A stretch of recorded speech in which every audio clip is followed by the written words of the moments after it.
कैसे हैं आप सब।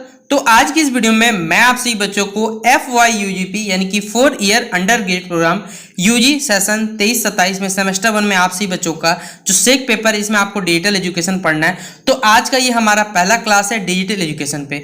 आज हम लोग जानेंगे कि डिजिटल एजुकेशन होता क्या है, इसके क्या क्या फायदे हैं, इसके क्या क्या फंक्शंस हो सकते हैं। ये तमाम सवाल जो आपके पेपर में बने जाएंगे वो सारे के सारे मैं आप सभी बच्चों में कोशिश करूंगा और ये दोनों ही लैंग्वेज आप सभी बच्चों को हिंदी और इंग्लिश दोनों में प्राप्त होगा। इसके लिए आप लोग निश्चिंत रह सकते हैं। तो जो भी बच्चे इस वीडियो को देख रहे हैं वीडियो को अपने दोस्तों को शेयर कर दीजिएगा और चैनल पर अगर न्यू आया तो चैनल सब्सक्राइब कर लीजिएगा ताकि इसी प्रकार सारे के सारे क्लासेस का नोटिफिकेशन आपको हमारे चैनल मिलता रहे। तो चलिए आज का पहला जो सवाल है हमारा वो शुरू करते हैं। देखिए पहला सवाल आपसे परीक्षा में पूछा जाएगा कि what is digital education, digital education होता क्या है और राइट इज एडवांटेज यानी इसके क्या क्या फायदे ये आपको बताने हैं। ये सवाल दोनों ही भाषा में आप सभी बच्चों को हिंदी में पूछा जाए तो बता सकते हैं, इंग्लिश में लिखना रहे तो आप इंग्लिश में लिख सकते हैं, वो आप पे डिपेंड करता है आप किस भाषा में इसे लिखना चाहते हैं। तो यहाँ पर लिखा हुआ पढ़ सकते हैं कि डिजिटल एजुकेशन यानी कि आप नाम जिसे आपने नाम सुना पहले पेमेंट करते थे, आप पहले कैश के पेमेंट करते थे।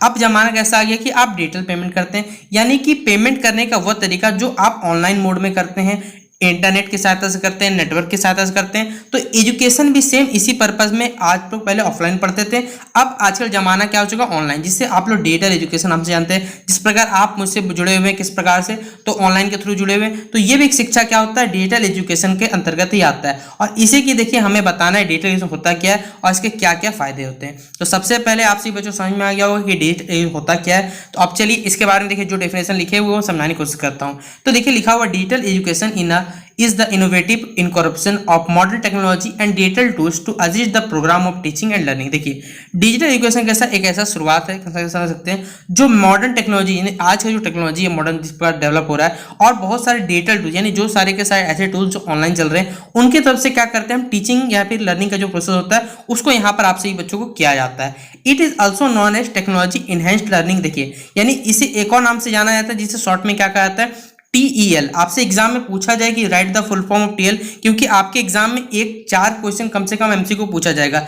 तो TEL का अगर आपसे फुल फॉर्म पूछा जाएगा तो याद रखिएगा टेक्नोलॉजी इनहेंस्ड लर्निंग, जिसे शॉर्ट नाम से किसी नाम जाना जाता है तो डिजिटल एजुकेशन के नाम से भी जाना जाता है। अब इसे देखिए बहुत सारे कह सकते हैं आप पढ़ सकते हैं डिजिटल लर्निंग बोलिए या फिर ई लर्निंग, ठीक है, जिससे आप लोग ई लर्निंग के नाम से भी जान सकते हैं। Digital education is the way forward to seeking education through the means of technology. Digital education through आप सही बच्चे जो कह सकते हैं एजुकेशन जो प्राप्त करते हैं वो टेक्नोलॉजी के थ्रू प्राप्त करते हैं और जो भी डिजिटल डिवाइसेस आपके पास मौजूद उससे आप लोग इससे ज्ञान को प्राप्त कर सकते हैं। तो ये इसका आप सही बच्चे आंसर लिखिएगा। अब यही बच्चा को हिंदी में लिखना चाहे तो इसे हिंदी में लिख सकता है क्या कि डिजिटल शिक्षा क्या है, इसके लाभ क्या हो सकते हैं। तो डिजिटल शिक्षा शिक्षण और सीखने की प्रगति में देखिए सहायता के लिए जो आधुनिक प्रौद्योगिकी और डिजिटल उपकरणों के लिए जो अभिनव समावेश है उसका है। इसे क्या कहा जाता है टेक्नोलॉजी इनहेंस्ड लर्निंग यानी कि TEL इसका शॉर्ट फॉर्म होता है। इसे आप डिजिटल लर्निंग या फिर ई लर्निंग के नाम से भी जान सकते हैं। डिजिटल शिक्षा प्रौद्योगिकी और डिजिटल उपकरणों के माध्यम से शिक्षा प्राप्त करने का एक जरिया है या मार्ग आप इसे कह सकते हैं।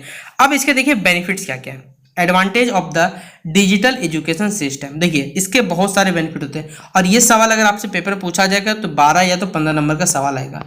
क्या क्या देखिए आप इससे सीख सकते हैं। तो यहाँ पर फर्स्ट पॉइंट में लिखा हुआ मैंने यहाँ ग्रीन कलर के मार्क में किया हो इंडिविजुअलाइज्ड लर्निंग एक्सपीरियंस। अब मेजर ड्रॉबैक देखिए कोई भी चीज़ का देखिए फायदा है तो नुकसान भी याद रखिएगा। तो यहाँ पर आप मत सोचिए कि डिजिटल एजुकेशन से आप सिर्फ कह सकते हैं पॉजिटिव पॉइंट है, इसके नेगेटिव पॉइंट में पढ़ने हैं। अभी हम लोग फिलहाल क्या पढ़ रहे हैं एडवांटेज पढ़ रहे हैं। इसके सेकंड पार्ट में हम लोग पढ़ेंगे कि इसके डिसएडवांटेज भी क्या होते हैं। Right the difference between advantage and disadvantage of the digital ecosystem, ये भी आपके पेपर में देखिए सवाल में पूछा जाता है। तो देखिए यहाँ क्या लिखा हुआ है a major drawback of the traditional education system is that many student experience a lack of interest when they are not able to catch up with the rest of the class. The contemporary digital format allow teachers to customize the study material based on an individual learning speed and ability. The impact of educational program is uplifting with the digitalization of the education system। ये देखिए क्या है, इसे हिंदी में कहा जाए पहले बात तो व्यक्तिकृत होगा शिक्षण अनुभव, यानी जो पारंपरिक यानी हमारी जो कह सकते हैं पुरानी जो शिक्षा प्रणाली थी उसमें सबसे बड़ा दोष ये था कि बहुत सारे छात्र जब एक क्लास में बहुत सारे बच्चे रहते थे तो सभी कक्षा के जो बच्चे हैं एक साथ तो तालमेल नहीं बैठा सकते, क्योंकि किसी का दिमाग कह सकते हैं तेज है, किसी का कुछ थोड़ा सा स्लो है, तो जिस वजह से वो तालमेल नहीं बैठा पाता था। तो इसमें क्या होता था उसका इंटरेस्ट यानी कि जो रुचि का होता था वो कमी थोड़ा देखा जाता था।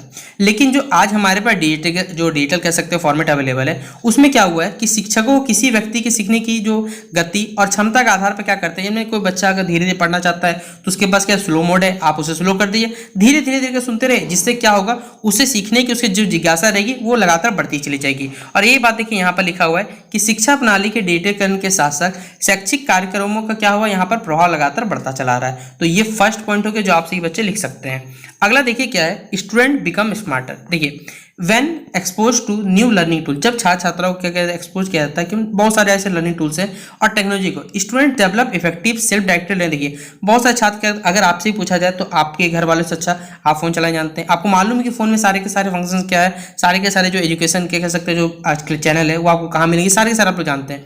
तो the digital education system enables student to analyze what they need to know to be able to search and utilize online resources. It play a significant role in magnifying their effective learning ability and productivity. यानी ये छात्र को तो होशियार बनाते ही बनाते हैं। तो नए शिक्षण जो भी उपकरण हमारे पास मौजूद है उससे क्या होता है कि टेक्नोलॉजी से छात्र छात्राएं जो भी उनको जरूरत है, जो भी सही कंटेंट बेसिकली जरूरत है, वो सारे के सारे वो लोग क्या कर सकते हैं, ऑनलाइन सारे से खोज सकते हैं और खुद ब खुद देखिए उस कंटेंट से अपना कह सकते हैं नॉलेज को बढ़ा सकते हैं। तो ये आप यहाँ से हिंदी में लिखना चाहे तो आप सही बच्चे से हिंदी में नोट डाउन कर लीजिएगा। अगला पॉइंट है हमारा अनलिमिटेड इन्फॉर्मेशन, यानी कि आपके पास सूचना का यहाँ क्या असीमित भंडार है। आप जितना चाहें, आप जो भी आप जिस भी चीज़ के बारे में पढ़ना चाहें वो यहाँ पर क्या है आपको अनलिमिटेड मात्रा में मौजूद है। तो आप जितना चाहिएगा, आपको जिस भी टॉपिक पे सर्च करना वो सारे के सारे टॉपिक लगभग आपको क्या इंटरनेट पर अवेलेबल मिलते हैं। तो the world of the internet is vast and loaded with information. जो इंटरनेट का कह सकते हैं जो दुनिया है वो बहुत बड़ा है और इतने सारे इन्फॉर्मेशन है आप जितना सोच नहीं सकते हैं। और मोस्ट ऑफ द जो इंटरनेट कह सकते हैं जो इन्फॉर्मेशन है वो फ्रीली आप एक्सेसिबल है, आप उनके बारे में पढ़ सकते हैं। The emergence of digital education had made it possible for the student to explore and use the treasure for knowledge। तो देखिए इसी डिजिटल एजुकेशन के कारण ये संभव पाया है कि जो छात्र छात्र हैं वो इंटरनेट का यूज कर सकें और कह सकते हैं अपने ज्ञान को लगातार बढ़ते चले। Early student would rely on limited sources of information but now thanks to the growing popularity of the digital education inability of the required information in no longer a barrier is seeking knowledge. जैसे मैं आपको example देता हूँ कि जैसा अभी आप सही बच्चे पढ़ रहे हैं, अभी न्यू एजुकेशन पॉलिसी लगा हुआ है जिसमें देखिए बहुत सारे जो कंटेंट है जैसे डिजिटल एजुकेशन का पेपर पढ़ रहे हैं। पहले ये पेपर नहीं था, लेकिन अभी भी आपके पास देखिए इंटरनेट पे ये बहुत सारी चीज़ कम मिलता है, लेकिन अभी आप देखिए मुझसे जुड़े हुए हैं तो मैं आपसे बच्चों को पढ़ा पा रहा हूँ। तो ये भी डिजिटल एजुकेशन का ही क्या बेनिफिट है। तो अनलिमिटेड इन्फॉर्मेशन ये हमें जरूर प्राप्त करता है। तो डिजिटल एजुकेशन से देखिए छात्र छात्राओं के ज्ञान में तो विकास हुआ ही हुआ है, उसका उपयोग करना वो लोग संभव खुद से बना लेते हैं। पहले छात्रों के लिए क्या था कि लिमिटेड सोर्स था, जहां भी पढ़ते थे लिमिटेड रहता था, लेकिन अब क्या डिजिटल शिक्षा प्रणाली से यह इतनी ज़्यादा फेमस हो चुका है कि अब आसानी से घर पर बैठे बैठे आप क्या कर सकते हैं, बहुत ज़्यादा जो भी आपको चाहिए सारे के सारे चीज़ पढ़ सकते हैं। अगला स्मार्ट क्लासरूम है हमारे पास, जैसा कि आप जानते हैं डिजिटल बोर्ड हो गया। पहले क्या था चौक एंड बातचीत के द्वारा देखिए पढ़ाया जाता था, ठीक है पहले के, लेकिन आजकल क्या लगा हुआ है, आजकल आपके पास मॉडर्न क्लासरूम है, ठीक है, जहाँ टीवी है, प्रोजेक्टर है, जहाँ से आराम से क्या करते हैं छात्र छात्राएं कैसे पढ़ते भी है और मस्ती भी होती है, साथ साथ दोनों केस यहाँ पर चलते रहते हैं। तो स्मार्ट क्लासरूम का देखिए एंटरटेनमेंट के साथ साथ यहाँ क्या होता है पढ़ाई भी होता है। तो आप इसे अपने हिसाब से बना के लिख सकते हैं कि चौक और जो टॉक विधि थी अब अतीत की बात हो चुकी है। शिक्षक छात्रों को ये समझने में मदद करने के लिए अधिक तकनीकी जो प्रेमी तरीके का उपयोग कर रहे हैं, जिसमें क्या है कि आप सही बच्चे आधुनिक जो क्लासरूम चल रहा है डिजिटल जो बेसिक क्लासरूम है उसमें क्या है छात्र छात्राएं पढ़ते भी है, साथ साथ क्या कह सकते हैं जो एंटरटेनमेंट होते हैं वो भी देखते हैं, जिससे क्या होता है डिजिटल एजुकेशन से वो सारे के सारे क्या हुआ पढ़ने में कैसे तेज बनते चल रहे हैं।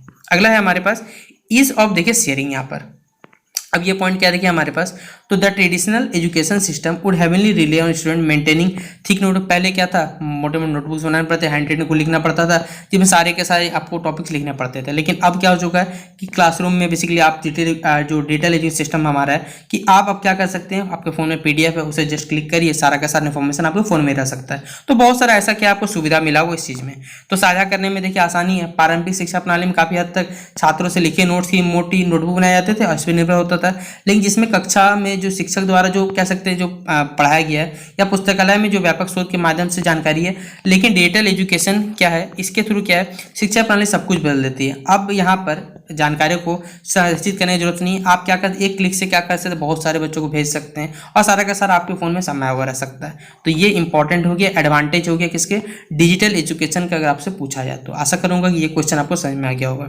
अब देखिए सेकंड क्वेश्चन कि आपको डिजिटल जैसे हमारे भारत में या फिर पूरे विश्व को डिजिटल एजुकेशन जरूरत क्या पड़ी, क्या कारण था, क्या कोविड आया तभी डिजिटल एजुकेशन आया? तो इसका जवाब भी देखिए नहीं, डिजिटल एजुकेशन था लेकिन अभी क्या हो प्रचलन इसका बढ़ा हुआ है, बस यही है हमारे पास। देखिए क्या है, what is the need of digital education. तो the emergence of the internet and ever involve technology has made learning interactive, engaging, motivating and handy. Education is not any more limited to text book. अब education basically किताबों तक सीमित नहीं है, classroom तक सीमित नहीं रहा, ये इससे भी ज़्यादा बढ़ चुका है। It is become an amalgamation of technology, innovative, यहाँ पर लर्निंग है, डिजिटल कंटेंट अवेलेबल है। इंटरनेट जो बेसिकली हमारे पास है, यही क्या करता है, इसको अफोर्डेबल प्राइसेस में अवेलेबल कराता है, एक्सेसिबल इजीली, और कह सकते हैं बहुत बड़े लेवल तक आप इसका यूज़ कर सकते हैं। जो पुराने जो ट्रेडिशनल टीचिंग स्किल्स है वो लगातार चेंज होते चले जा रहे हैं। The government is actively involve in talking essential step to come forward with policy that will, देखिए गवर्नमेंट बहुत सारे क्या, हमारे गवर्नमेंट भी देखिए बहुत सारे ऐसे पॉलिसी लेके आए ताकि डिजिटल एजुकेशन लगातार बढ़ाया जाए। The efforts are being made to uplift the, इसे क्या किया जा सके, बढ़ाया जा सके digital infrastructure pan India to facilitate किया जा सके, ताकि क्या कैसे जो डिजिटल टूल्स लगातार वो बढ़ते रहें। इन द नियर फ्यूचर क्या होगा, digital education like other sector will witness noticeable elements in the way educational institution function. और यहाँ पे लिखा हुआ सारा का सारा पॉइंट आप लोग पढ़ लीजिए। देखिए यही बात यहाँ पे लिखा हुआ है कि डिजिटल एजुकेशन यानी जो डिजिटल शिक्षा, उसकी हमें आवश्यकता क्यों पड़ी, ये इंग्लिश लिखा हुआ था। और यही बात देखिए यहाँ पर आपसे पूछे हिंदी में भी लिखा गया है, तो यहाँ से पढ़ना चाहे तो पढ़ लीजिएगा कि डिजिटल जो बुनियादी ढांचा के रूप में मानक को ऊपर उठाने के प्रयास किए जा रहे हैं। निकट भविष्य में देखिए क्या होगा, जो भी सभी क्षेत्रों की तरह यहाँ भी डिजिटल जो शिक्षा है हमारे पास, वो शिक्षण संस्थानों के कामकाज के तरीके में इसका भी देखिए संशोधन करने देखने मिलेगा, बहुत तरह से चीज़ें देखने मिलेगा। डिजिटल शिक्षा से उभरने वाले ढेर से सम्मान देश की शिक्षा प्रणाली क्या सशक्त बनाएंगे, ये इसका पॉइंट हो गया। तो ये हमारे 2 क्वेश्चन यहाँ पर कंप्लीट होते हैं। क्या, पहला क्वेश्चन याद रखिएगा कि व्हाट इज डिजिटल एजुकेशन, उसका एडवांटेज क्या है। दूसरा, व्हाट इज द नीड, हमें डिजिटल की जरूरत क्यों पड़ी, ठीक है, क्योंकि लगातार आप सभी बच्चे अभी कोविड के बाद देख रहे हैं, लेकिन कोविड से पहले भी याद रखिएगा कि डिजिटल एजुकेशन तब भी था, लेकिन अभी प्रचलन थोड़ा सा बढ़ा हुआ है। तो ये क्वेश्चन अगर आपके पेपर में आता है तो आशा करूंगा आप लोग छोड़िएगा नहीं, इसी तरह बना चढ़ा हो सके लिख दीजिएगा। तो ये 2 क्वेश्चन में करा दिए, बाकी जो इंपॉर्टेंट क्वेश्चन रहेंगे और सारा का सारा कॉन्टेंट रहेगा आपसे जो हमारे चैनल मिलता रहेगा। इस टेलीग्राम ग्रुप पर जुड़ जाइए, वहाँ पर सारा अपडेट आता रहेगा। और चैनल को सब्सक्राइब नहीं किया सब्सक्राइब कर लीजिएगा, ताकि इसी प्रकार हर वीडियो नोटिफिकेशन मिलता रहे। तो चलिए मिलते हैं नेक्स्ट वीडियो पर। वीडियो कैसा लगा कमेंट बॉक्स में जरूर बताइएगा। तब तक के लिए जय हिंद, जय भारत।